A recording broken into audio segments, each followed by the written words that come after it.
Because if there's one thing you can't change, it's people.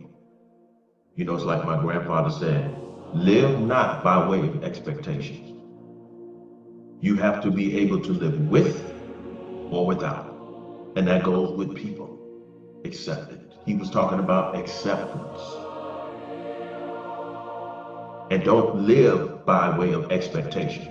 Images in your mind. You put this screen in front of you of how you think people are or you hope them to be. But sooner or later, you're going to have to get rid of these images and see people exactly for who they are. And once you see people for exactly who they are, you see them clearly. And when clarity hits you, clarity has an intelligence of its own and a wisdom of its own and a strength of its own. And clarity is going to say, let it go.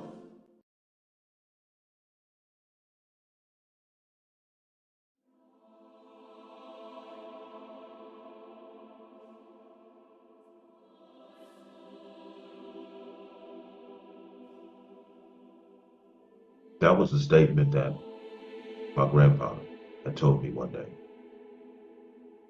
I'm going to repeat it again. Live not by way of expectations.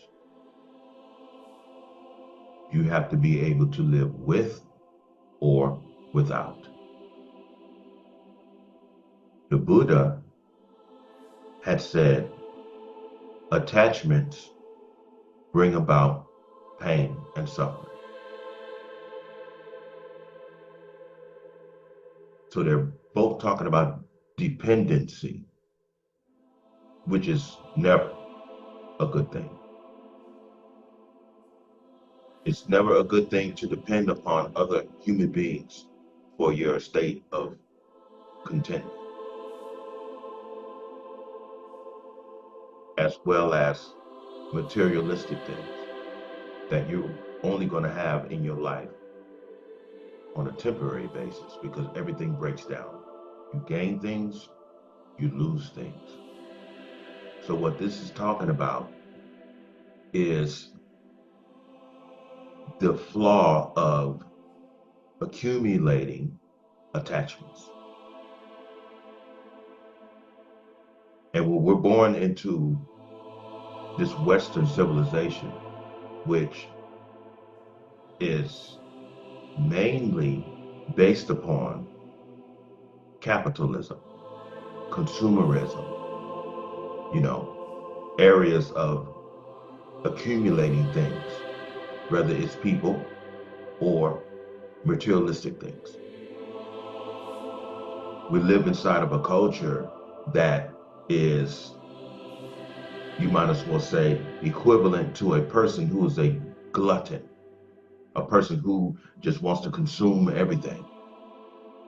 And so you're living in a society to where everyone, even though they work within a system, everyone is strictly out just for themselves.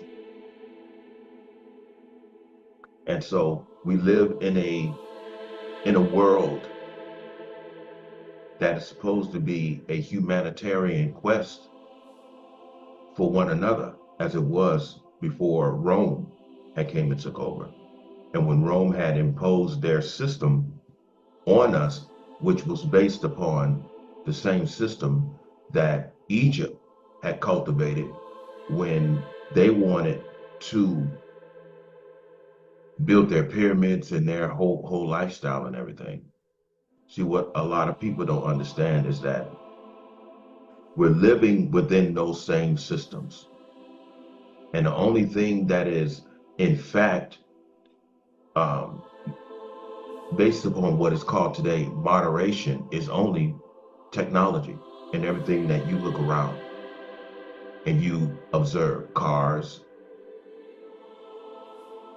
homes, even the social media forms of communication, how these cell phones have become um, something that a whole lot of people feel as though they can't live without their cell phones.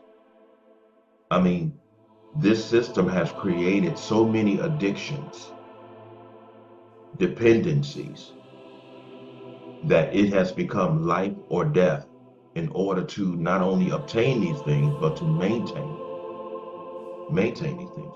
This is one of the reasons why the Buddha said attachments bring about pain.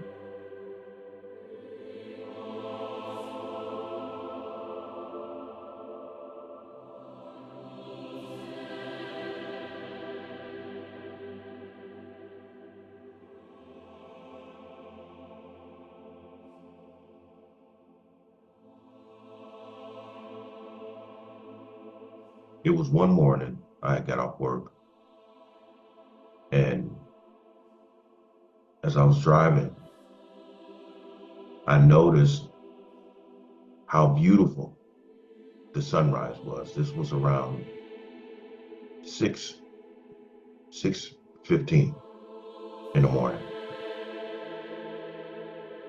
Now the sunrise was so beautiful, I had to pull over at this Walgreens I was at. I just lived right down the street from this Walgreens. I got out and observed this what is called a sunrise. And we all know that the sun doesn't move, but But what I noticed is how very beautiful the morning sky was. And I was looking into the heavens, what they call the heavens, the sky. And the sky was like, of course, the blue, the atmosphere. Beautiful morning clouds, yellow, orange, blue. It was breathtaking.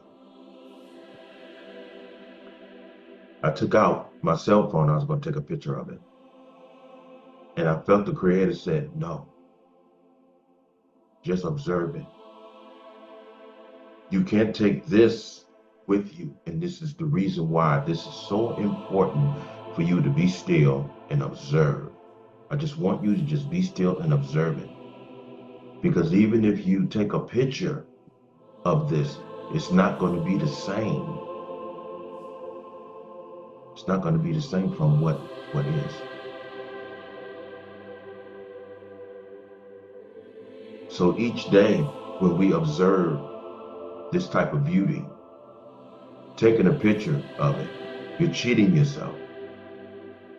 Because even if you take a picture of it, it means that your attention is not on it.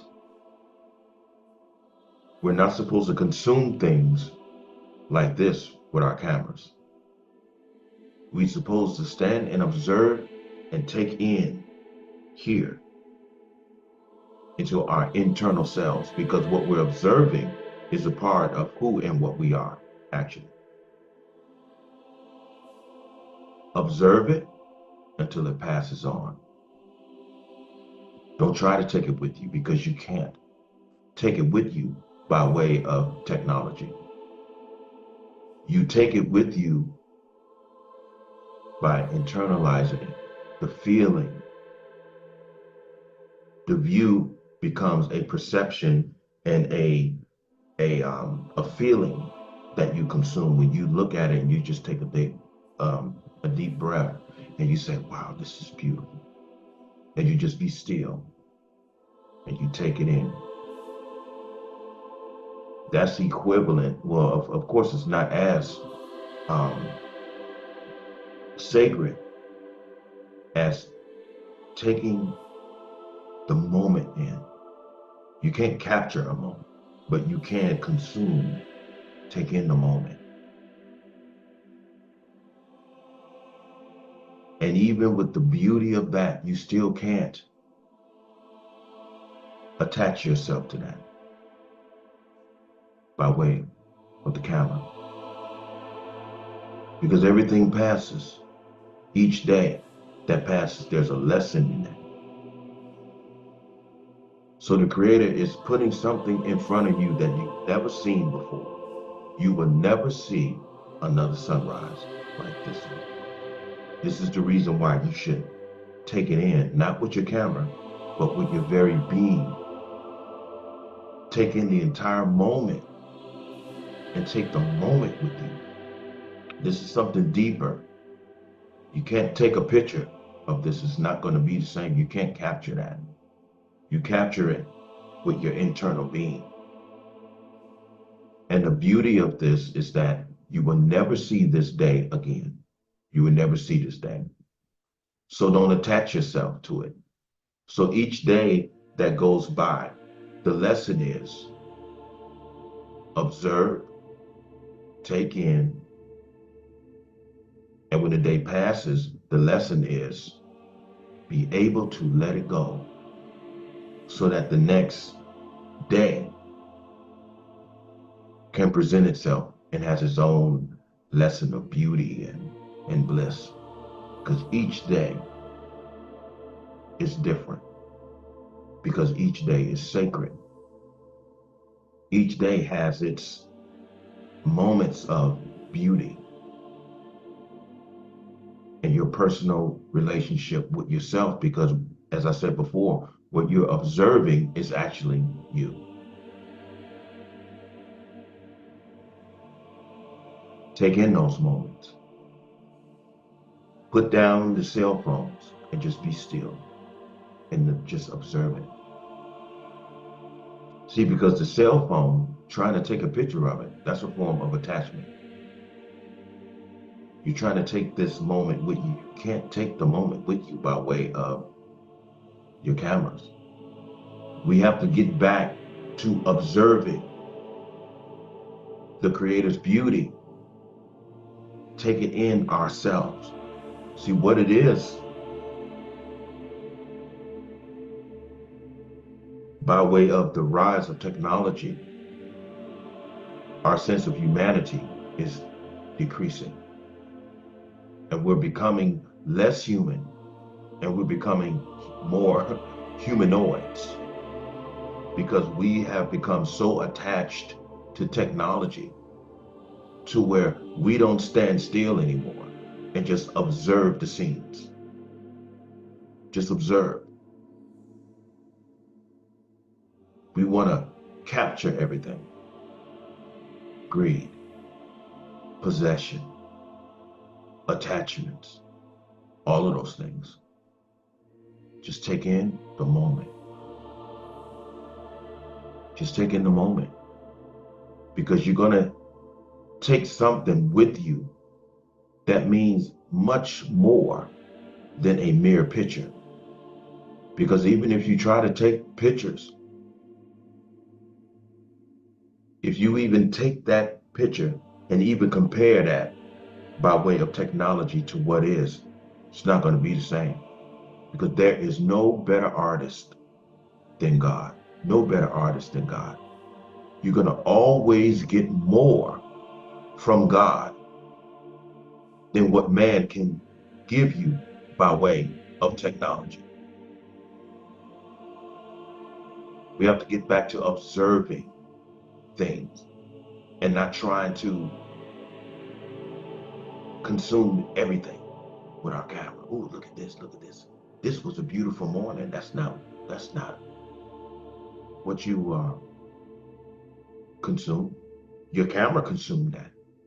But when you put the camera down and you let go of those things and you just be still and you have that moment with God and God is showing you, look at this. I just want you to be still and look at this. Forget about your troubles. Just give me this little moment with you. I want to show you something. I want to show you yourself. I want you to be still just for a moment. And look at the glory of what I've created, because what you're looking at is you. Put down your cell phones one day. You should try that. The next time you see something natural that is absolutely beautiful and Your mind says, take a picture of it. Don't take a picture of it. Just observe it. And get back in touch with nature, because what you're observing and what you're feeling, the beauty of all of that, it's you. The sun, the clouds, even the soft winds that you feel. Get back in touch with your humanity. Don't take a picture of anything. Just be still.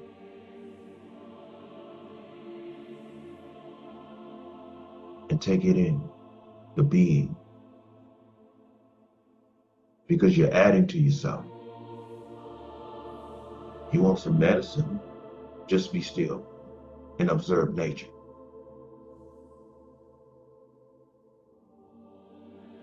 As I tell a whole lot of people who have lost, they say they lost their loved ones. Only their organism has stopped functioning. They've gone back to everything that bears life and power. Know that you have not lost any loved ones. You have to get to know them on a spiritual basis now. Their organism, this organism, has ceased to function. And they've gone back to being the sun, the wind, the rain. You want to spend time with them? Just get up in the morning and watch the sunrise.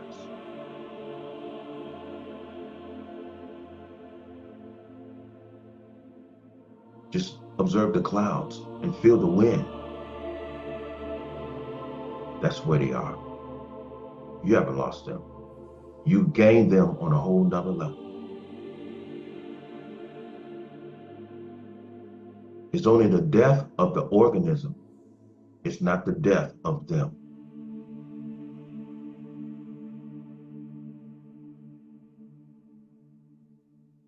Attachments bring about pain. This is the reason why I see a lot of people go to cemeteries and they sit at the remains of their loved one, the remains. And I see people talking to grave sites. And as much as this may upset some of you, the only reason why this is going on is because, in spite of how many of us claim or say or even believe or feel that they know that their loved one is in a better place, if you really know that, if you really believe that,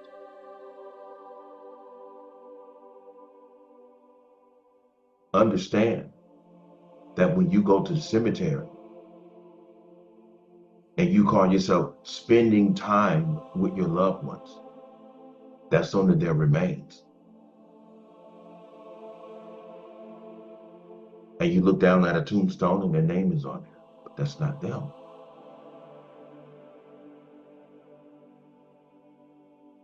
That's not them. That's equivalent to a butterfly leaving its cocoon behind, but it's free and is able to go wherever it pleases. They have returned back to everything that bears life and power. And they want you to understand that they are okay. The attachments implies being attached to their organism. This is the reason why we go to cemeteries and we're talking to tombstones. It's not them. It's not them. And we have to understand the different areas of attachments. Another example, when the Egyptians passed away, they thought that when they cross over to the next plane, they would be able to bring their personal possessions with them. This is the reason why when they were buried in those tombs that y'all call the pyramids, those are just tombs, which are equivalent to tombstones over here. And a lot of people think that when they go into the pyramids, that there's some secret knowledge about, mystical things. But those are simply stories about the people who were buried there, who are buried there. That's it. Some of their writings and philosophies and stuff, the same thing. You look down at a tombstone, you use somebody's name, loving father, uncle, or whatever the case may be. It's the same thing. But they have risen to another level of existence.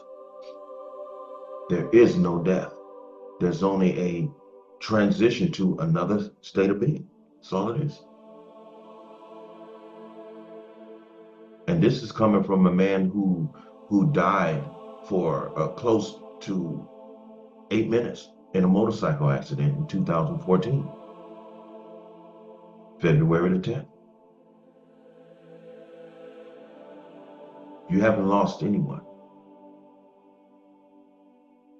And so the Egyptians thought that when they passed over, all of their possessions was going to be with them. However, they found out otherwise.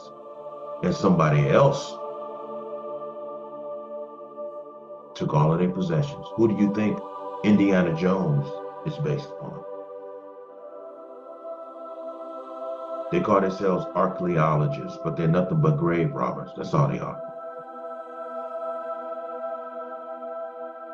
But the whole thing is, attachments bring about pain. And this goes much deeper than you realize. In 1996, I was sitting up talking to some professors at UNLV, and they had brought up the fact that this federal government is slowly trying to get the land back, certain areas, so that they can start building upon it because they're running out of room. And so one of the areas that they're focusing on for a long time are cemeteries. And so what they're slowly doing is shutting down cemeteries. And this is the reason why you see a lot of cemeteries that look as though they are unattended. And if you go in those cemeteries, you look at the dates are far back. And if you pay close attention, they are raising the prices of funerals and lowering the prices of cremations. They're raising the prices of funerals beyond $10,000 and to $12,000. They're putting common funerals out of the financial reach of common people. And they're encouraging cremations by lowering the price of cremations from what used to be $1,000 now $500. Now people may say, well, what about Tombstone? Well, they've created websites. They've already got us attached to the internet. So what they're doing is they're creating websites to where if you want to spend time or pay your respects to your loved one, we have a link for you now to where you can go online, and as you sat in the cemetery talking to stones, now you'll be online. I miss you, Mom. Stuff like that. The rise of technology. So your loved ones are going to have websites now that you will have free access to visit. As you visit the cemetery, you're going to be able to upload their pictures and all of these things. And the reason why this is not transpiring as far as the federal government getting back that land is because they have to do it gradually and very slowly so that the general public won't be shocked and outraged. So they have to do it very slowly. And who is more able to wait it out than these rich politicians? So this is the reason why funerals are so expensive right now, and cremations are very much low. You're able to afford cremations for now for a reason, because they want that land back.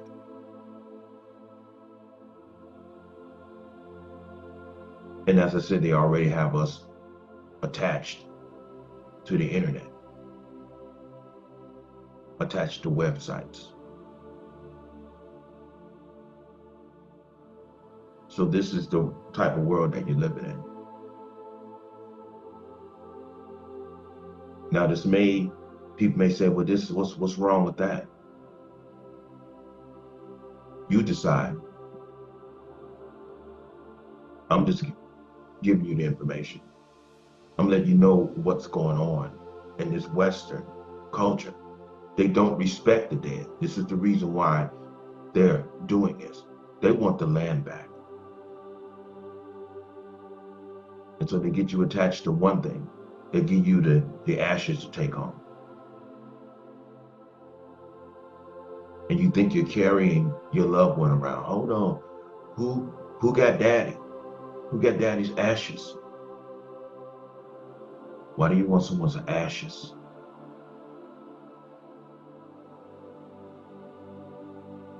You know, nobody ever questions that. How long are you going to pass these ashes down from generation to generation? Why don't you just let it go? Let them go. Now, some people do, they separate themselves from it. They come to realize that I'm going to pour this out to daddy's or mama's favorite place to set them free. They've already been set free. Pouring out the ashes is not setting them free. You're talking about their remains being contained inside of a vase. You have to understand, your thinking process have been formed that way because of attachments, and it brings about pain. But if you understand that once this organism has done what it's supposed to do, after this organism has lived out its purpose, it goes back. The spirit of the individual goes back to everything that bears life and power. So as I said before, if you want to spend time with your loved one, just get up and watch the sunrise. Just stand still and feel the wind blow against you. Sometimes when I'm walking down the street, it was one particular morning, I'm walking down the street out here in Las Vegas and the sun was shining. I looked down at my shadow and saw a reflection of my grandfather walking. It was incredible. It was incredible. So you have to get to know them on a whole nother level. You haven't lost them. You've actually gained them.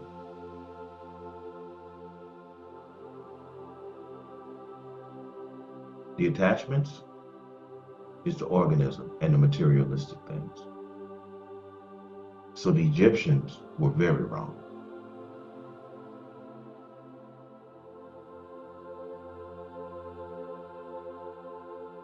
They've returned back to everything that bears life and power.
Wanted to follow up on the subject, attachments bring about pain. There was an area in the first video where I had mentioned the cemetery dynamic. And I recall, see, because out here in Las Vegas, I tend to the grave of Brother Sonny Liston, the late Sonny Liston, the ex-heavyweight champion of the world. I've become very good friends with his family, and from what I was told, they did a DNA test, and I'm related to the Liston family, but I don't want to get into that. I want to stay with the subject. But I bring that up because Sonny Liston is a peer of mine, because I used to box out here in Las Vegas. I had 9 professional fights up under my belt, and I won all of them under 3 rounds. So I have a strong love and compassion for boxers. And so I take care of the resting place of Sonny Liston, his remains, where his remains are left. However, in going through the cemetery, one of the reasons why I have brought up having no emotional or psychological attachments after your loved one's organism has passed on. In other words, in its stage of functioning in this physical realm. I was walking not too far from Sonny's grave, And not too far from Sonny's grave, if you, I know it's impossible for you to know this, but not too far from Sonny's grave, if you're out here, if you walk towards the front of the cemetery, towards the management, there's an area over there where it's an area strictly for little children. And so on this particular gravesite, this child would have been, I believe, 5 years old. And so obviously his family came to wish him happy birthday, even though he had already passed. But what was up on top of the grave struck my attention very strongly. And it made me think of the pain of containing attachments. Now, I know that losing a child is something none of us who have children ever want to experience. However, it is a possibility. But up on top of this particular grave, there was a birthday cake, a real birthday cake, a double-decker birthday cake. There were presents, cards, all of this up on top and around this tombstone. Now, in this particular cemetery, which is called Davis Funeral Home, every Thursday, they come and remove items from up on top of the tombstone, as long as there are not too much going on in terms of the tombstone.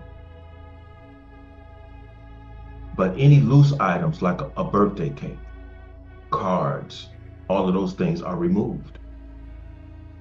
And those who go there, they have this information. But the whole thing is, what struck my attention was they either bought or created an entire birthday cake as though this child was still in its living. And I stood there and I looked at this. I'm like, this little child has moved on. This little child has passed away. Why would you sit a birthday cake up on top of its tombstone, and in the area, the cards as though this deceased child is able to enjoy consuming this birthday cake, or this child is able to read these birthday cards. And so when I went home and I went into meditation, the only thing what was revealed to me is the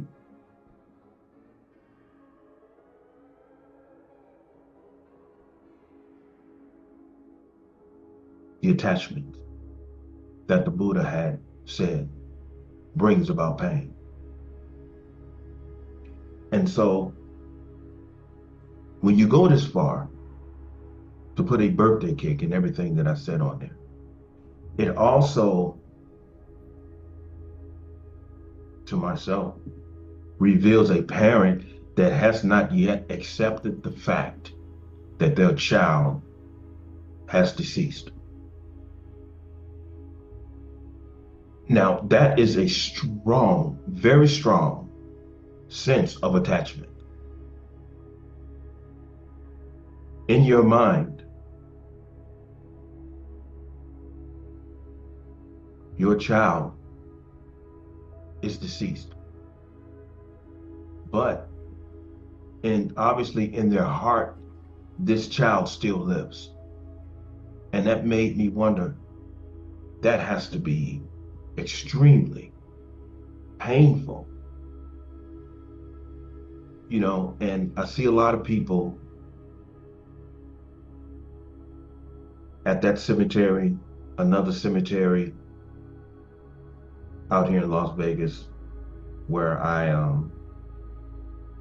had known at least 6 or 7 people.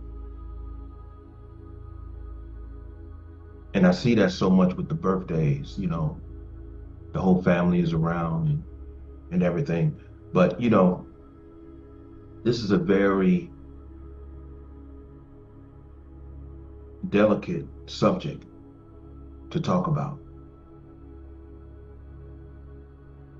However,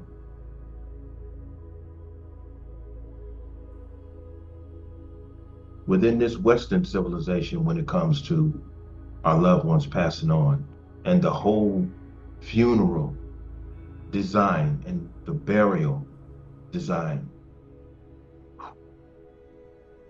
it's designed to keep you suffering and in pain. When I was overseas in Dharamsala, India, my good friend of mine who has also deceased, his name was Edward David. We had attended a funeral of a friend of his. And the way that they do their funeral out there is that they build a huge stance that's created by logs.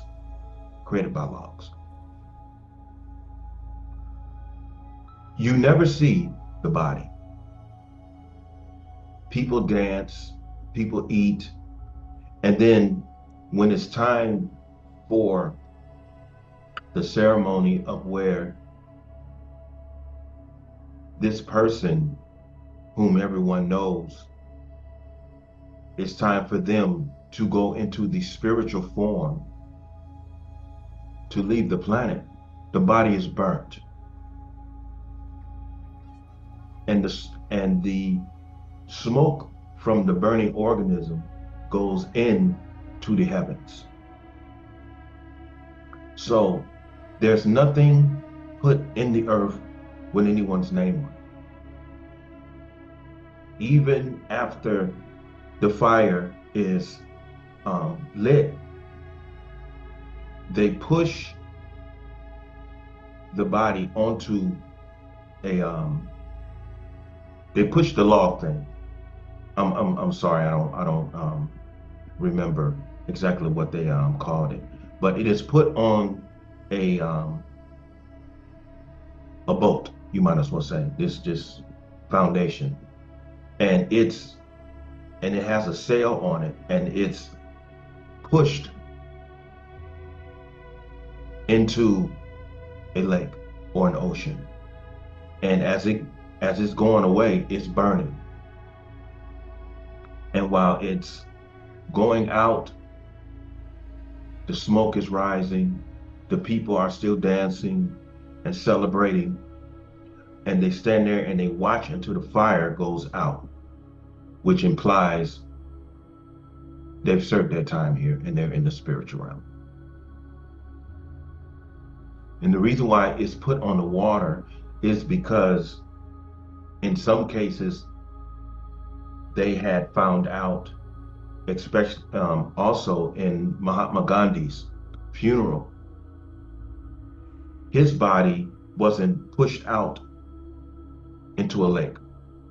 It wasn't pushed out. It was left there. And what they found out is that after the body had burnt completely up, there were people around picking up some of his bone fragments,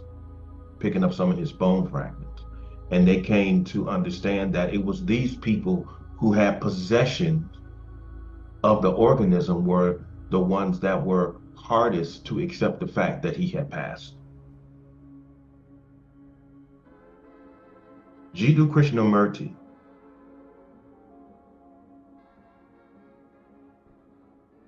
was walking with a friend of his, brother Jiddu Krishnamurti, who was a spiritual philosopher over in southern India and pretty much all over the world. Just look him up.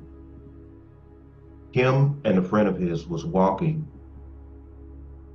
through the downtown area of India one time. I believe it was Delhi. And they came upon a woman whose child had just died.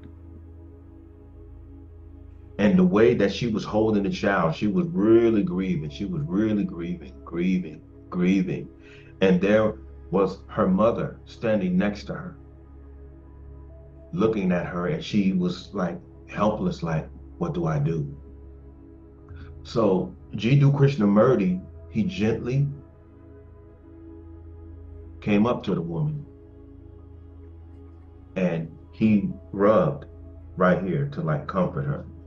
He rubbed that. You know, she looked up and he rubbed that. And after she stopped grieving and she got silent, he slowly reached out and he slowly took the child from her and gave the child to her mother. See, she had to accept the fact that her child had deceased. And as long as she was holding on to the child, rocking and grieving, she remained attached to the reality that her only child had died. However, she wasn't in a state of acceptance. She wasn't in the state of acceptance. And so when he took the child from her and gave the child to her mother, she suddenly calmed down and she was silent and she stopped grieving because she had finally accepted that her child had passed on. And I've already told you the ceremony of how they send their loved ones on. But what I see out here in America and in this Western civilization, death is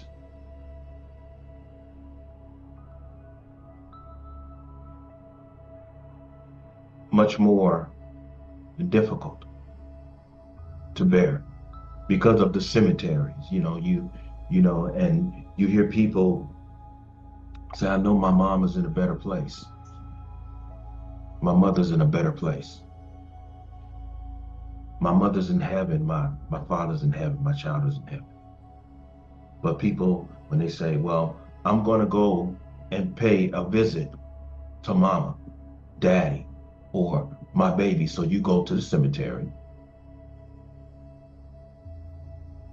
And the grieving continues because you have an object and you have the remains in the earth.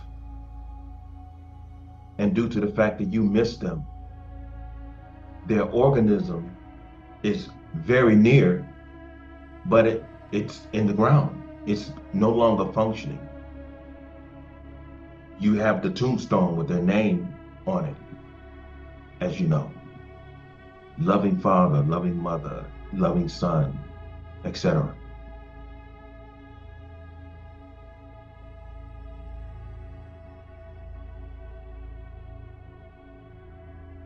That does not help with detaching yourself from not accepting their passing.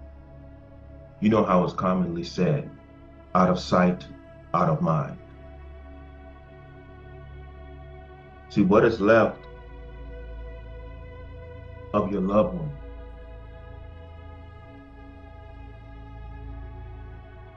is the impact that they had upon your life. And the impact implies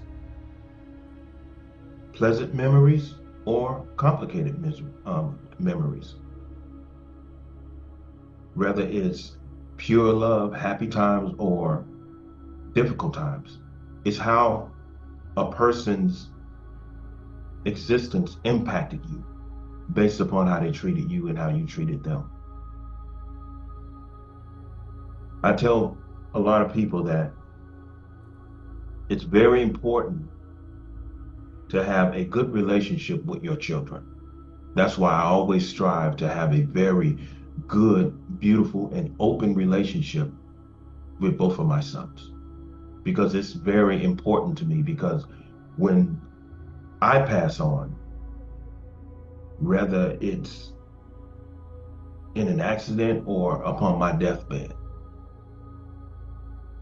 I want to know that I am right with my sons. I want to, what's most important to me, even above the success that I have and the success that I have forthcoming, what is most important to me in this living experience is to pass on having a very good relationship with both of my sons. That's what's important to me. And that goes back to the impact.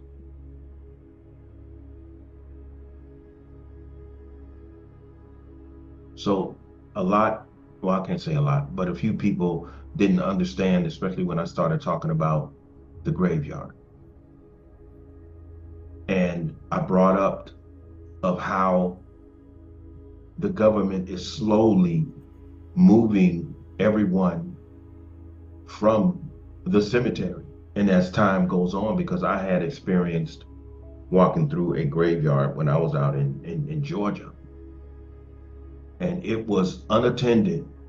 And so when I went in, when I saw this, it helped me remember the meeting in 1996 that I had with these professors at UNLV about this particular issue. And so when I went in there, the weeds was high, but when I was looking at some of the graves were marked all the way from, I would say 1834. I saw one as far as back as 1826. So we're looking at someone who died plenty generations ago. And so this is the reason why I was saying this government is going to make this transition very slowly, because if they make the transition too quick, it's going to shock and outrage people. And the religious community are going to have a field day. And whether you are religious or not,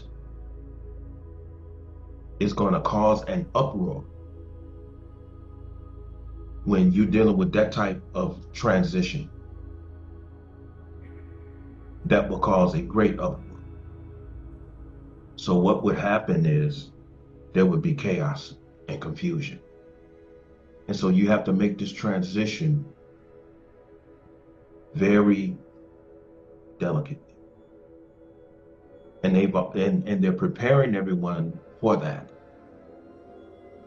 with online. You want to spend some time with your loved one? There's a link. You can write to them. Of course, they're never going to get the message, but that's the security blanket that the government has supplied you with in exchange of the cemeteries. Now, as crazy as this may sound, you can think what you want, but research it yourself. Research it yourself. Because I was told this way back in 1996. And you're looking at it right today. You're looking at it today. When I was in Atlanta and I went to the King Center, I was talking to the sister out there who was a security guard, and how their tomb is right outside their church on the, I would say the left-hand side of the church if you're standing in front of the church. And it sits in some water. Both him and Coretta are in that huge tomb. And I asked the security guard, are their remains really in there? And she says, yes. So that made me wonder. I wonder how long this is going to be here. Because you can't remove that right now. Because the King family is too well known. However, that's not a cemetery either. It's just that everything is going into another state of morality when it's going to be considered immoral during that transition, because it's not what people have been made used to. So there's another trend, culture coming in a whole lot of areas that we've been used to, programmed and conditioned to perceive as the norm. All of those things are going to change. And a whole lot of that is going to, social media is going to have a whole lot to do with that. So is that going to help with people with attachments? I spoke on that in the other video. They're purposely raising the price of funerals to put the price of funerals purposely out of financial reach to the common public. And they are decreasing the cost of cremations to a very affordable $500. You can have one of your loved ones cremated for $500. And you can take their ashes with you. And if you want to visit them, you have the internet. And at the same time, you have their ashes.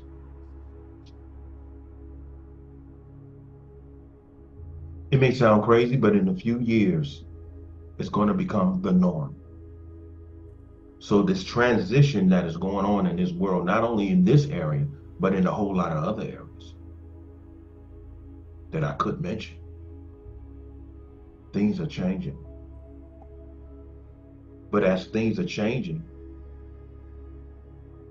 what is that doing to the human being? Is the human being being desensitized? If not totally desensitized, they're going to become more desensitized.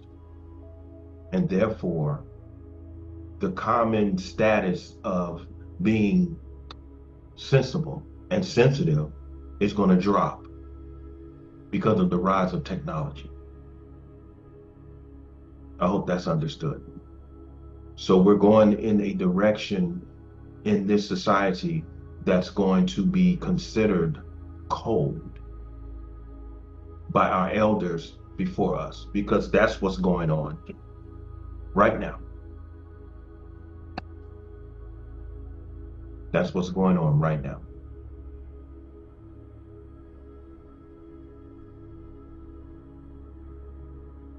So this is one of the reasons why, when I was studying the life of Yeshua, he didn't have any attachments, and I've said it plenty times.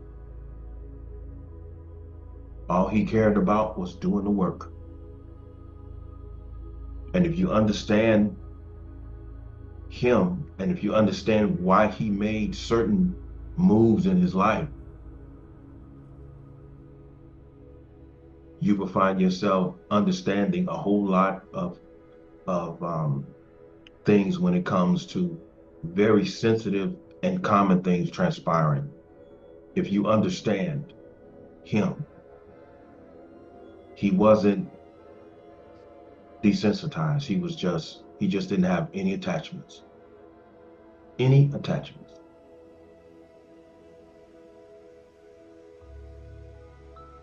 When his father Joseph passed, he left. Unknowingly of his mother, he left for 18 years. He didn't say goodbye to his mother. because he would have to have some attachments in order to say, well, I need to say goodbye to my mother. He was gone for 18 years and he came back. And as soon as he returned, he didn't go home like the common person would say, well, first thing I need to do, I need to go home and let my mother know that I'm alive because I know she's been wondering if I was dead or alive. He didn't think like that. He didn't have any attachments in that era. Attachments in terms of the psychological method, that most people would think in a certain way. The only thing that he was concerned about was doing the work. That's all he cared about. No attachments. His priorities were in order. Now, that's one of the reasons why I made those videos were the teachings of Yeshua considered cruel. A lot of people didn't understand those videos, but that's fine. But come to understand what the Buddha meant when he said attachments bring about pain. There's certain areas of the living journey that it is best not to be attached to certain things, certain people, certain ways of thinking, certain ways of feeling, because even our thought process holds attachments. The way we allow ourselves to feel or to choose to feel, that's a form of attachments. We have to die to all of those things. We have to die to all of those things so that we will live a life to where we will be conditioned to the degree that less things would affect us in a evil manner, emotionally and psychologically. So with that being said, I'm just gonna end this because I'm very tired. It's been a rough 2 days off, and so I may touch on this again. It all depends. But everyone have a good night. Stay human. Have a good night.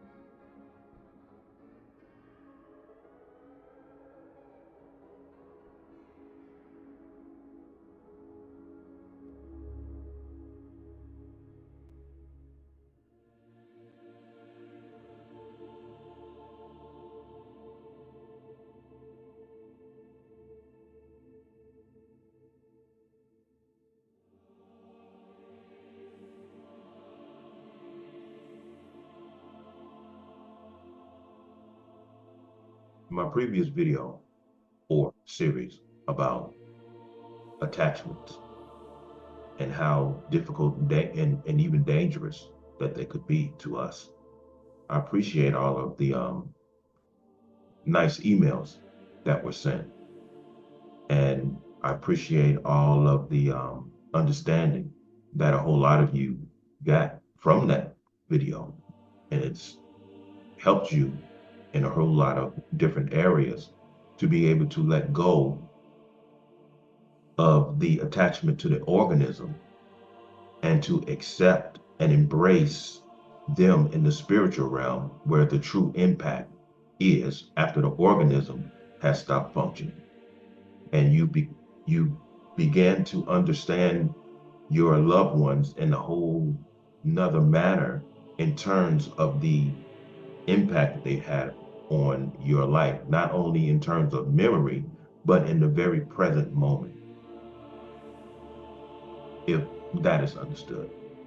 Those who understand that in the spiritual sense, their psychological gifts and their emotional state, even if it's called spiritual, emotional, or however y'all choose to pronounce it. But I'm just happy that a lot of you understood that, where some people found themselves being offended. And I didn't take offense to it because that is another part of people um, being attached to the organism. You know how people say, I miss my dad, I miss my mother, I miss my brother. They are missing the fact that their loved ones are no longer present in the physical. They have not yet understood that, they believe that their spirit has been set free. They know that the organism is no longer functioning. And so even though they understand that, they still haven't accepted the fact that they are now presently with them in the spirit and of the spirit. I'll put it like this. Have you ever been going about your day and say that your mind is not even on one of your loved ones who passed away? And all of a sudden, something that they said that was humorous, all of a sudden, it comes to you and you're laughing. You're laughing. You know what? I remember when my uncle said thus and so, and you're laughing. You just had a visitation from them. Now, this is not some mystical, majestical stuff that I'm speaking. This is the reality of it. This is by way of understanding how the spiritual world operates. It's a visitation. And I'm pretty certain a whole lot of you, experience that all the time. You start laughing, or, you know, even when all of a sudden you you think of one of your loved ones and you become sad. You have to understand sadness, grief, and all of those have a dual component attached to them. Like, say all of a sudden you get sad and you sit down and you shed a few tears of your loved ones. Just understand that that's only because you miss their physical presence, but they are still living. And as time moves on, even in that, even in those few minutes that you're no longer grieving for them, you just simply remembering them for who they were and you know, who they are. And you can no longer physically communicate with them. Those people are no longer coming from around the corner. You can't pick up and call them anymore.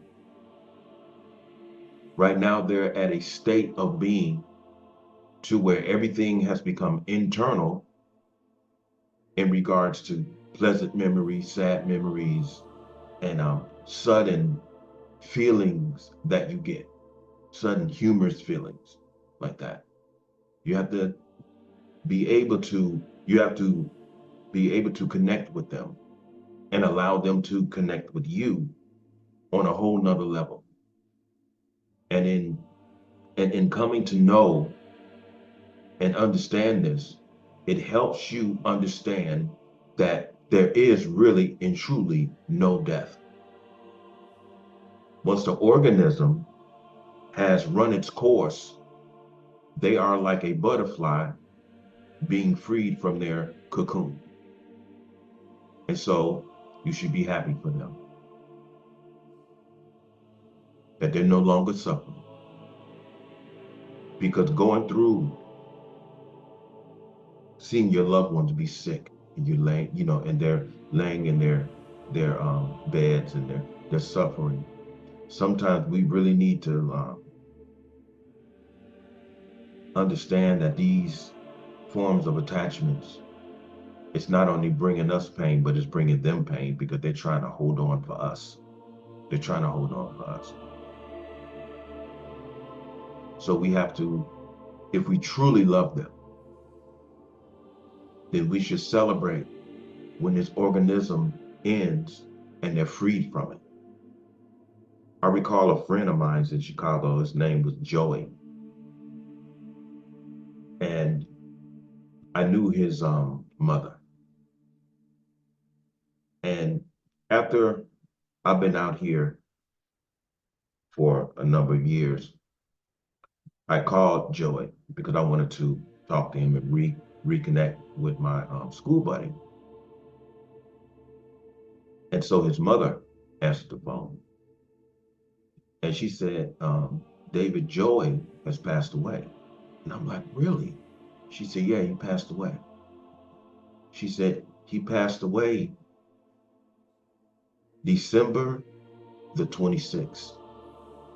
I was like, really? Right after Christmas? Yeah. She said, right after Christmas. She said, let me tell you something. She said, on the 23rd, she said, because after the doctors had told us that there's nothing more that they can do for Joy, we said, well, are we able to just bring him home? And she said, the doctor said yes. She said, now, on the 23rd, I was sitting in the living room. And all of a sudden, I heard this coarse sound, like, oh, oh. And she said, when I entered Joey's room, of course, it was a very foul smell because he was in the process of dying. And she said, when I looked at Joey, she said, I knew that Joey was on his way. She said, so I got down next to Joey's ear. And she said to me, she said, I asked Joey, are you able to wait until after Christmas? Are you able to wait until after Christmas? She said, Joey told her with a real faint voice, yes, Mom, I'm able to wait. And she went on and she said, December the 26th, she said, I went into his bedroom and Joey had passed. And she went on talking, and I said, wait a minute, hold on. She said, what is it? I'm like, wait a minute. I said, think about the words that you asked him. You asked Joey, are you able to wait? In other words, do you have the capabilities to prolong your dying organism past Christmas? And he told you, his answer was yes. I said, do you understand how important and how powerful that is? She said, David, what do you mean? I'm like, listen. He was in a state of dying. He was in a state of suffering. You said that you knew and you felt that Joey was going to die that night on the 23rd. But you went in there and you asked him, are you able to wait until after Christmas? And he told you yes. So what is it that Joey knew about that organism at that moment? What power and ability did the Creator give him to prolong his dying organism past Christmas and on to the 26th? You made an agreement with him. past Christmas, and you said Joey passed away on the 26th, the day after Christmas. I said, think about this. When Yeshua was on the cross, okay, he was suffering with his organism. He was suffering with it.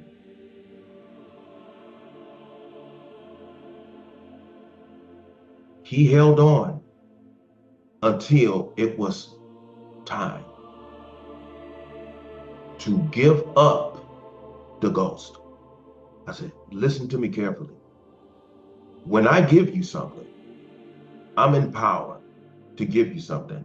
I can pick up my cell phone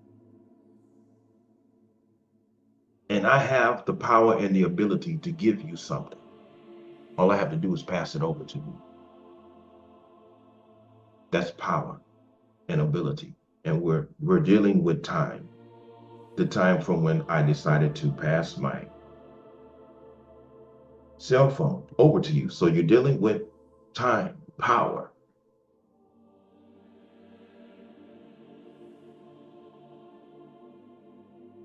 I mention that because Yeshua gave up the ghost after he said, it is finished. It is time to exit the organism and go unto God. I told her, Joey didn't die. He didn't die. He did the same thing Yeshua did. He gave up the ghost. Joey didn't die. Joey left. He left. Joey said, the agreement that I made with my mother,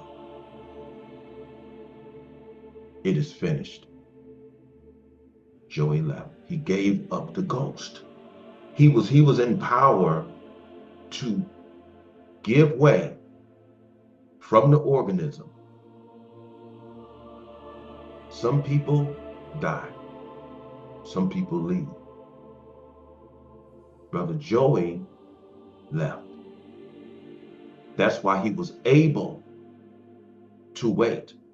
So basically what is being said, during that time, some of us will know exactly what time and how close this organism is moving towards the ultimate depths. See, it's easy for us to stand over them and be really, unconsciously selfish. Please don't go, mama. Please don't go. And your mother is suffering. And even in that sense, and this may offend some of you, sometimes we forget how much we love our parents and our loved ones, because we are suffering with this selfish sense of attachment to them. Please don't go. And yet still we're looking down at them and they're suffering. They're suffering. And they're trying to hold on for us. They're trying to hold on for us. So some of us at that state have an infinite knowledge of this organism, even though they're close to the end. They have a clear perception of this organism now.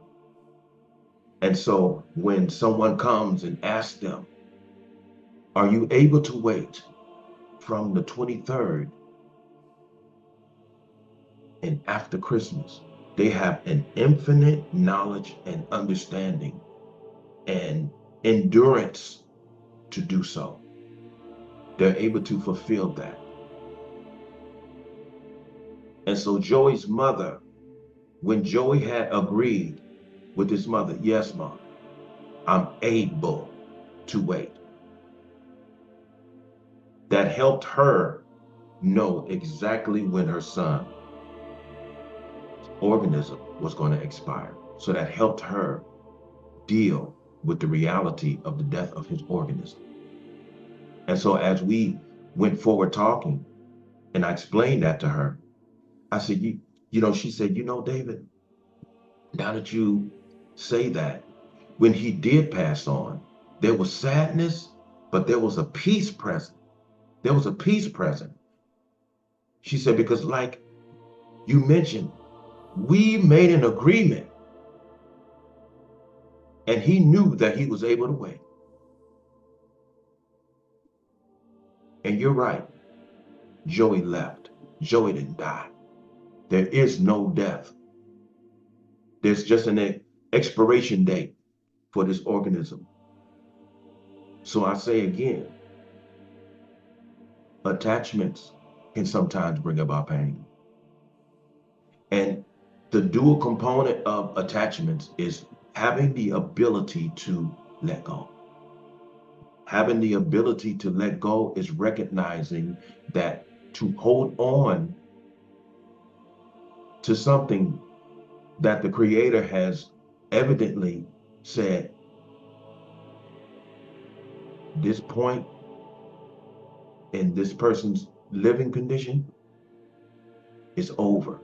And that goes for different experiences as well. It's time when people say it's time to move on, because there's nothing else left to either be said or done. So we must move forward and don't look back. Like the woman in the Bible, I believe it was Lot's wife, when they were on their way, moving forward, and she looked back and she turned into a pillar of salt, which doesn't imply you're going to go into some desert land or some area and you're going to have this woman type shaped statue of a woman looking back and it's going to be salt. No. The whole thing is she had an attachment to the past. And when she moved forward, she looked back at the past and it made her bitter. It's a pillar of salt.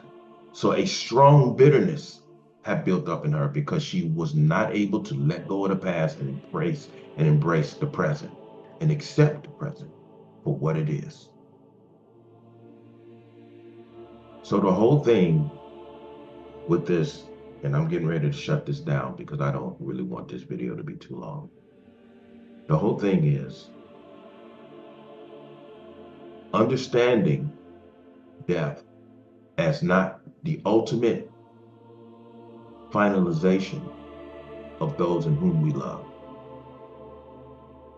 It's just a transition period to a higher state and more powerful and more aware and more conscious state of being.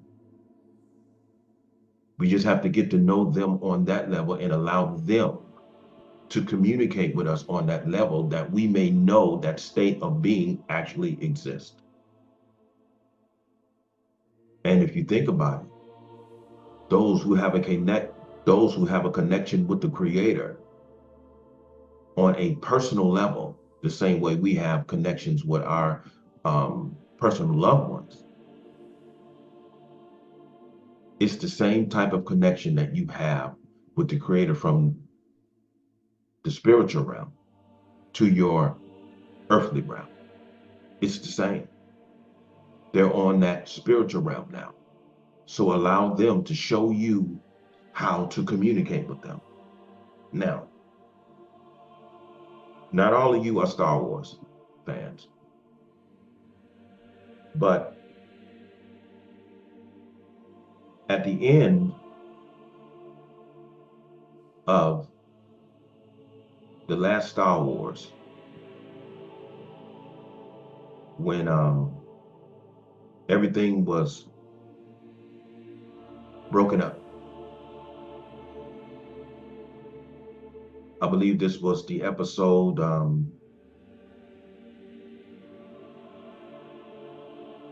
Revenge of the Sith. A character, Obi-Wan Kenobi, was talking to this other character that is well known named Yoda. They were conversing. Yoda said to Obi-Wan, I have come in contact with your previous master, Qui-Gon Jinn, who was Obi-Wan's, you might as well say, teacher. And Obi-Wan said, Qui-Gon Jinn? He said, yes, I've communicated with him. And Yoda had told him, I will teach you how to commune with him. To commune with him, I will teach you. So basically, what Yoda was implying to him and telling him is that I will teach you how to communicate with that of the spiritual realm, that you may be able to communicate with one another. Now, people may say this man lost his mind. He's talking about Star Wars. No, I'm talking about you and your loved one. I'm talking about you, and I'm talking about me, and I'm talking about us. That's who I'm referring to, brothers or sister. Those who passed on have only passed on from the organism. Get to know them in the spiritual realm and throw away everything that you studied and heard. All of this chakra and all that stuff. No. Don't put a title on anything. Just be still and open up your heart and your mind and allow the Creator and those who are within that realm explain that state of existence to you. And with that being said, I'm going to have to move on from this because I have some things to do before I go to the plantation work. So with all of this being said, like I always say, I hope that this helped everyone. And I, again, thank you for your kind emails about the attachment video. And everyone have a good evening, and everyone stay human, and everyone stay aware and blessed. Have a good night. Stay human. Stay human, please. Peace.